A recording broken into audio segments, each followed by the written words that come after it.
Bonsoir à toutes, bonsoir à tous et bonsoir Maxence. Bonsoir David. Maxence Kerlock, je prononce bien. Oui. C'est un peu comme le Loch Ness, c'est la même racine ou non? Ça vient de lac en breton. Donc, Ah ouais. Oui, effectivement, ça veut dire la maison du lac. C'est déjà tout un mystère votre nom. Hein, un petit peu. parce que vous aimez les mystères, vous aimez ce qui se passe derrière le champ. On va en parler, c'est une super BD. Vraiment, moi je l'ai kiffé, comme on dit. Vulgairement, c'est chez Casterman, c'est sorti il y a 2 jours. C'est ça, mercredi. Et c'est très très beau. J'ai tout de suite d'ailleurs montré la couverture. Voici, voilà. C'est magnifique, vraiment. Alors, la couverture est en couleur, à l'intérieur, c'est en noir et blanc, on va en discuter. Enfin, noir, blanc, gris, on va voir. Avant ça, 3 petites questions, si vous voulez bien. C'est une tradition dans cette émission. Vous répondez un peu du tac au tac, hein. C'est questionnaire de Proust, ça va? Vous êtes prêts, Maxence? Ouais, vous êtes sûr? Ouais. Allez, si vous étiez un souvenir d'enfance, vous sauriez quoi? Un enfant dans une grande chambre vide qui s'ennuie, mais du coup qui imagine beaucoup de choses. Et qui pense déjà être peut-être dessinateur un jour ou auteur, non? Peut-être pas à ce moment-là, mais Ouais. en tout cas qui rêve un peu peut-être des petites histoires comme tous les enfants le font, je crois. Un petit peu comme lui, hein, non? Il y a des petits éléments, des trucs, mais pas vraiment en même temps. Ouais, on va en parler du lien entre vous et celui. Si vous étiez un livre pour enfants? Bonne question. Max et les Maximonstres que j'ai découvert il n'y a pas longtemps.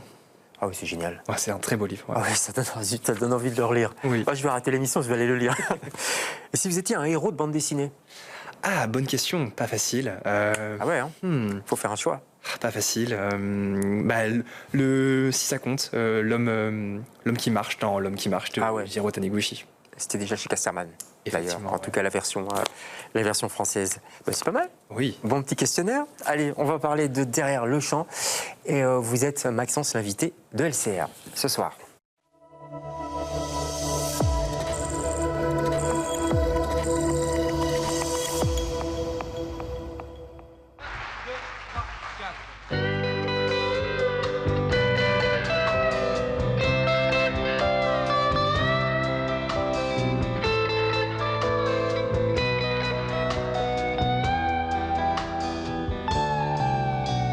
Je marche tout seul le long de la ligne de chemin de fer.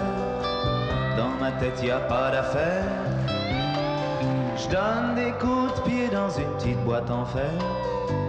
Dans ma tête y a rien à faire. Je suis mal en campagne et mal en ville. Peut-être un petit peu trop fragile. Allô maman bobo. Maman comment tu m'as fait, je suis pas beau. Allô maman bobo. Allô maman bobo.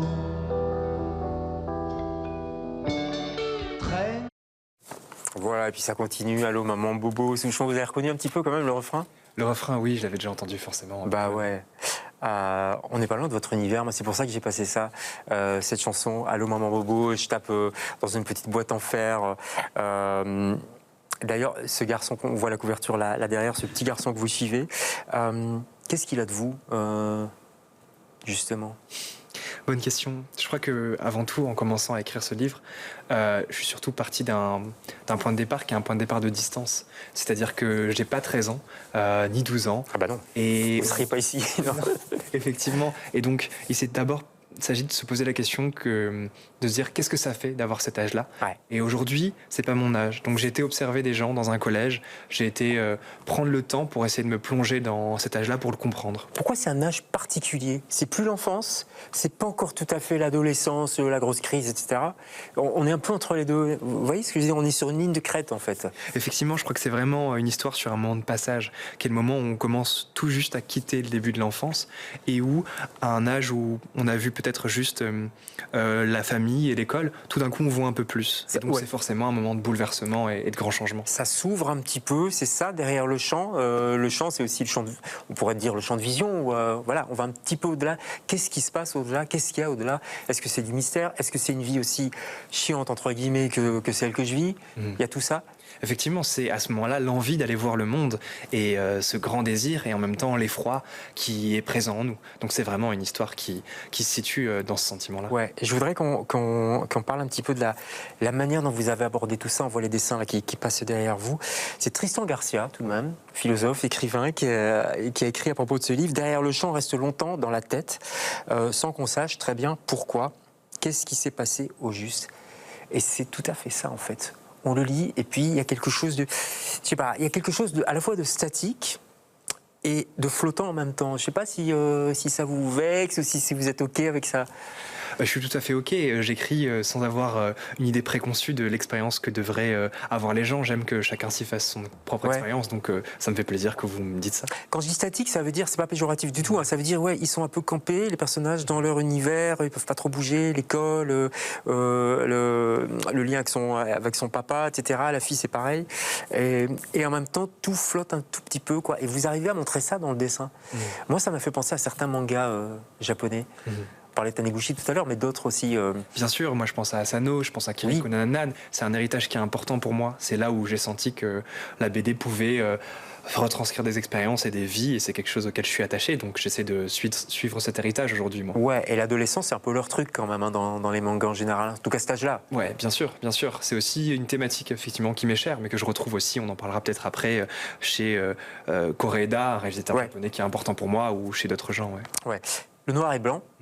Enfin, est-ce que c'est vraiment du noir et blanc? Vous voyez ce que je veux dire? C'est un peu du gris aussi. Comment vous avez traité ça et pourquoi ce choix-là?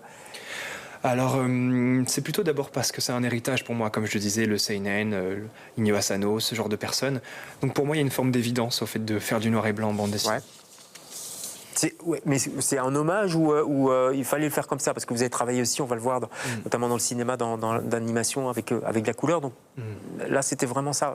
Je dirais qu'il y a aussi un enjeu quand on fait de la bande dessinée. J'ai un dessin qui est déjà très chargé et ça permet de ne pas avoir quelque chose qui est trop chargé et en même temps de laisser peut-être quelque chose à l'imagination. C'est ce que permet, je crois, la bande dessinée, que les gens qui lisent se fassent aussi un petit peu leur récit et imaginent ce qu'il y a entre les cases. Ouais, mais c'est exactement ça. Parce que je trouve que c'est très aéré, très ouvert, jusque dans les visages de vos personnages. On peut peut-être regarder de nouveau vos personnages. Ils ont des visages assez ronds, j'allais dire naïfs, mais c'est pas tout à fait ça. Même le père, il a un visage jeune en fait. Pourquoi en fait? C'était quoi le but? Vous avez travaillé ça évidemment. Bien sûr, bien sûr. Et en même temps, c'est quelque chose qui vient aussi un petit peu spontanément, quelque chose qui se révèle comme étant une sorte de vérité qui passe à travers moi en dessinant. Je crois que c'est aussi simplement que le père, il a ce quelque chose de adulte, mais que j'aimerais voir comme un enfant. C'est-à-dire comme quelqu'un qui a aussi ses maladresses et qui a aussi sa naïveté quelque part. Et j'ai envie qu'on la comprenne, cette naïveté, j'ai envie qu'on soit de son côté. Donc ça, c'était aussi mon envie en racontant cette histoire. On le voit d'ailleurs, parce qu'à un moment donné, le père, je ne dis pas qu'il pète un câble, mais de temps en temps, je sais pas, il commence à jouer. Enfin voilà, on se dit qu'en fait, on est tous des enfants, on grandit, il y a des enfants plus vieux et des enfants plus jeunes, quoi, en gros. Effectivement, ça c'est aussi une question qui se pose dans le livre, la sorte de continuité ou de discontinuité, les rapports qu'il y a entre le père et l'enfant et tous les adultes avec les enfants. Ça, c'était quelque chose qui m'était cher en racontant cette histoire, de réussir à un petit peu faire une anatomie de qu'est-ce qui fait qu'il y a quelque chose qui dysfonctionne et quelque chose qui n'est pas vraiment compris de la part des adultes dans leur rapport avec Martin et Capucine. Ouais. Martin et Capucine qui vont derrière le champ. Qu'est-ce qu'ils vont voir derrière le champ? Ça, il faut aller voir la BD, il faut acheter la BD pour le savoir. On va changer d'univers, on va rester un petit peu dans l'enfance. Regardez, ça s'appelle Où est Anne Frank? Morgane. Qu'attends-tu, Anne? Ouvre tes cadeaux. Oh, qu'il est beau! Quand tu écris, à qui écris-tu? À moi-même, évidemment. Je préfère imaginer mon journal comme une jeune fille, une meilleure amie. Je l'appellerai Kitty. Kitty. Je l'aime bien ce nom. Anne, je suis là, viens, descends. Qui est ce garçon? Un camarade de classe? Oui. À qui parles-tu, Anne? L'année dernière, tous les garçons de ma classe étaient amoureux de moi. Tous les garçons? C'était une si belle époque. Hélas, tout a changé. Nous partons. Ils ont déclaré que nous étions responsables de tous les maux du monde. À partir de maintenant, cet appartement secret sera notre repère.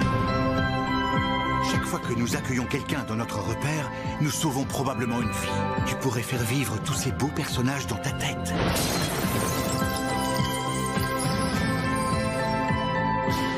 Ils t'aideraient peut-être à combattre ta guerre.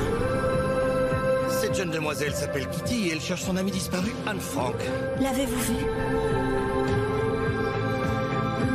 Anne n'a pas écrit ce journal pour que vous fassiez d'elle un culte. Ce qui est important. Allez, montez. Fais tout ce que tu peux pour sauver ne serait-ce qu'une seule âme du malheur. qu'une seule âme. Qu'est-ce que tu vois, Peter? Je vois les forces alliées qui arrivent. Elles viennent nous libérer. Et toi? Je vois des anges voler, Peter.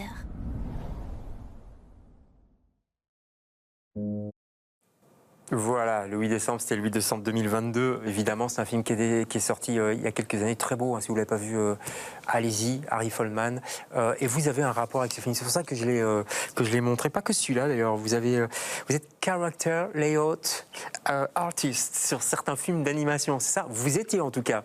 Oui, j'ai pris ma retraite, mais j'ai été à ce poste-là plusieurs fois. Ouais. C'est quoi ce métier exactement? Il y a aussi la série Love, Death and Robots, où vous avez travaillé sur l'épisode de Kill Team Kill, par exemple. Ça consiste en quoi?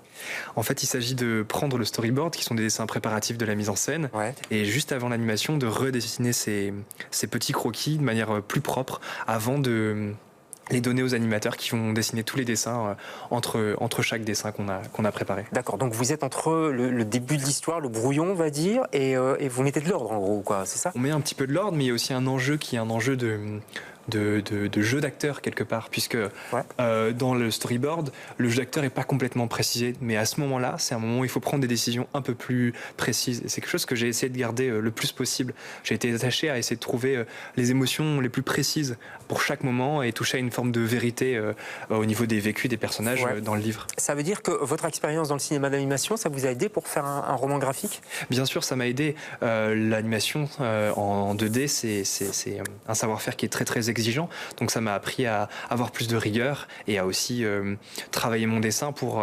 faire voyager les gens, comme c'est aussi le cas dans des films d'animation. Ouais.